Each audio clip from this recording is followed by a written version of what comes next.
ಸಂಘದ ಅಧ್ಯಕ್ಷರಾದಂತಹ ದಯಾನಂದ ಅಂಚನ್ರವರೇ ಹಾಗೂ ವೇದಿಕೆಯಲ್ಲಿರುವ ಎಲ್ಲ ನಮ್ಮದೇ ಒಂದು ಸಂಸ್ಥೆ Nehru sports and cultural association ವತಿಯಿಂದ ಈ ಸನ್ಮಾನವನ್ನು ಸ್ವೀಕರಿಸುವ ಈ ಒಂದು ವ್ಯಕ್ತಿತ್ವ ನನಗೆ ಸಿಕ್ಕಿದ್ರೆ ಇದು ಇವತ್ತು ನನಗೆ ಸನ್ಮಾನವನ್ನು ಪ್ರೀತಿಯಿಂದ ಮಾಡಿದ್ದೀರಿ. ನಾನು 10ನೇ ತರಗತಿ ಆದ ನಂತರ ಈ ಸಂಸ್ಥೆಗೆ ಸೇರಿ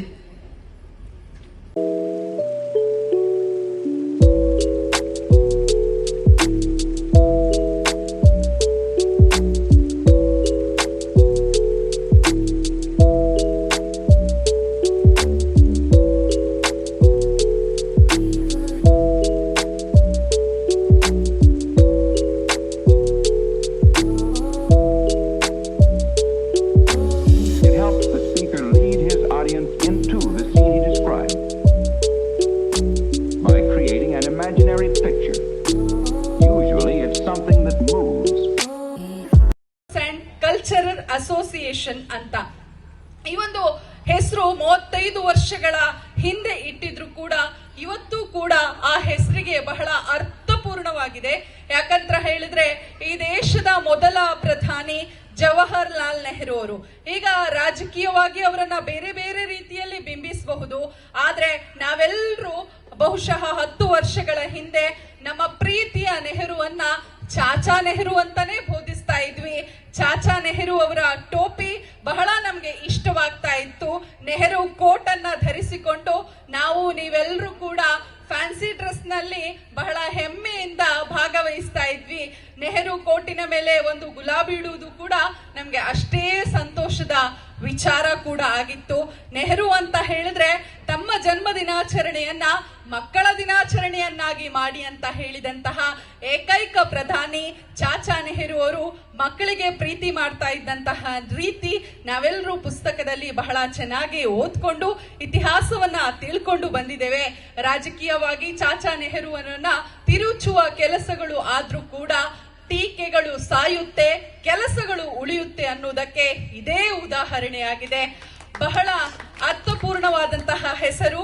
ನಿಜಕ್ಕೂ ನಮ್ಮೆಲ್ಲರಿಗೂ ಭಾರತ ದೇಶದ ಪ್ರಥಮ ಪ್ರಧಾನಿ ಹೆಮ್ಮೆಯ ವಿಚಾರ. ಯಾಕಂತ ಹೇಳಿದ್ರೆ ಈ ದೇಶದ ಏಕೈಕ ಮಹಿಳಾ ಪ್ರಧಾನಿ ಅಂತ ಹೇಳಿದ್ರೆ ಅದು ಇಂದಿರಾ ಗಾಂಧಿ ಅವರು. ಅವರ ಆದರ್ಶ ರೀತಿಯಲ್ಲಿ ಪ್ರತಿಯೊಂದು ಹೆಣ್ಣು ಮಕ್ಕಳು ಕೂಡ ಹೋಗ್ಬೇಕು ಅನ್ನುವಂತಹದ್ದು ನಮ್ಮೆಲ್ಲರ ಆಸೆ. ಇವತ್ತು ಇಂತಹ ಒಂದು ವೈಭವಯುತ ಕಾರ್ಯಕ್ರಮದಲ್ಲಿ ಊರಿನ ಪರ ಊರಿನ ಜನರು ಸಾಲು ಸಾಲಾಗಿ ಗಂಟೆ ಹತ್ತಾದ್ರೂ ಬರ್ತಾ ಇದ್ದಾರೆ ಅಂತ ಹೇಳಿದ್ರೆ ಅದು ಈ ವೇದಿಕೆಯ ಶ್ರೀಮಂತಿಕೆಯನ್ನ ಅದೇ ರೀತಿ ಉಳಿಸ್ಕೊಂಡಿದೆ ಅಂತ ಹೇಳಲಿಕ್ಕೆ ಇಷ್ಟಪಡ್ತೀನಿ. ಆಗಿರಬಹುದು ಅಥವಾ ಒಂದು ಸಂಘಗಳಾಗಿರ್ಬೋದು, ಕೇವಲ ಒಂದು ವ್ಯಕ್ತಿಯಿಂದ ಮಾತ್ರ ಪ್ರಾರಂಭಿಸ್ಲಿಕ್ಕೆ ಅಥವಾ ಬೆಳೆಸಲಿಕ್ಕೆ ಸಾಧ್ಯ ಇಲ್ಲ. 10 ಕೈಗಳು ಸೇರಿದಾಗ ಮಾತ್ರ ಇಂತಹ ಒಂದು ಸುಂದರ ಸಂಸ್ಥೆಗಳು 35 ವರ್ಷಗಳಾದ್ರೂ ಕೂಡ ಅದು ಮುಂದುವರಿತಾ ಇದೆ ಅಂತ ಹೇಳ್ಬಹುದು. ಹಾಗೆ ಪ್ರತಿ ವರ್ಷ ಈ ಕಾರ್ಯಕ್ರಮದಲ್ಲಿ ನಾವು ಮಹಿಳೆಯರನ್ನ ಅತಿಥಿಗಳಾಗಿ ಕರಿತೇವೆ ಅಂತ ಹರೀಶ್ ಕಿಣಿಯವರು ಹೇಳಿದ್ರು. ನಿಜಕ್ಕೂ ಇದು ನಾವೆಲ್ಲರೂ ಕೂಡ ಹೆಮ್ಮೆ ಪಡುವ ವಿಚಾರ.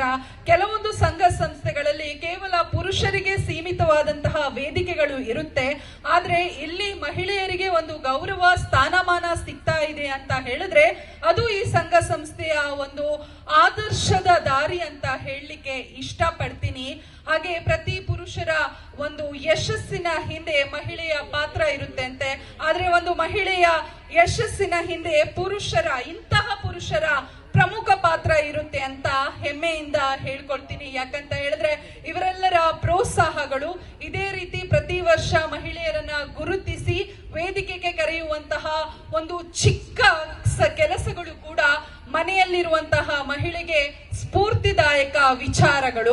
ಇಂತಹ ಸಂಘ ಸಂಸ್ಥೆಗಳು ನಮ್ಗೆ ಯಾಕೆ ಮುಖ್ಯ ಅಂತ ಹೇಳಲಿಕ್ಕೆ ಇಷ್ಟಪಡ್ತೀನಿ ಅಂತ ಹೇಳಿದ್ರೆ ಬಹುಶಃ ನಾನು ಸಣ್ಣದಿದ್ದಾಗ ಬಹಳ ಆಕ್ಟಿವ್ ಆಗಿದ್ದೆ ಇಂತಹ ಒಂದು ಸಾಂಸ್ಕೃತಿಕ ಕಾರ್ಯಕ್ರಮಗಳಲ್ಲಿ. ಆದ್ರೆ ಮನೆಯಲ್ಲಿ ಅಂತಹ ಪ್ರೋತ್ಸಾಹಗಳಿರ್ಲಿಲ್ಲ. ಕದ್ದು ಮುಚ್ಚಿ ಕಾರ್ಯಕ್ರಮಗಳನ್ನ ನಿರೂಪಿಸುವಂತಹ ಕೆಲಸಗಳನ್ನ ಮಾಡ್ತಾ ಇದ್ದೆ. ಆದ್ರೆ ಈಗಿನ ಕಾಲದ ಮಕ್ಕಳು ಅದೃಷ್ಟವಂತರು, ಹೆತ್ತವರು ಅವರಿಗೆ ಸಾಕಷ್ಟು ಪ್ರೋತ್ಸಾಹವನ್ನ ಕೊಡ್ತಾರೆ. ಹಾಗಾಗಿ ಮಕ್ಕಳು ಬೆಳೆಯುವಂತಹ ನಿಟ್ಟಿನಲ್ಲಿ ಇಂತಹ ಕಾರ್ಯಕ್ರಮಗಳು ಬಹಳ ದೊಡ್ಡ ಪ್ರಮುಖ ಪಾತ್ರವನ್ನ ವಹಿಸುತ್ತೆ. ಯಾಕಂತ ಹೇಳಿದ್ರೆ ವಿದ್ಯೆ ಎಲ್ಲರಿಗೂ ಮುಖ್ಯ. ವಿದ್ಯೆಯ ಜೊತೆ ನಮ್ಮ ಆತ್ಮವಿಶ್ವಾಸ, ನಮ್ಮ ಗುರಿ, ನಮ್ಮ ಪ್ರತಿಭೆಗಳನ್ನ ಬೆಳೆಸುವಂತಹ ಜವಾಬ್ದಾರಿ ಕೂಡ ಇಷ್ಟಪಡ್ತೀನಿ.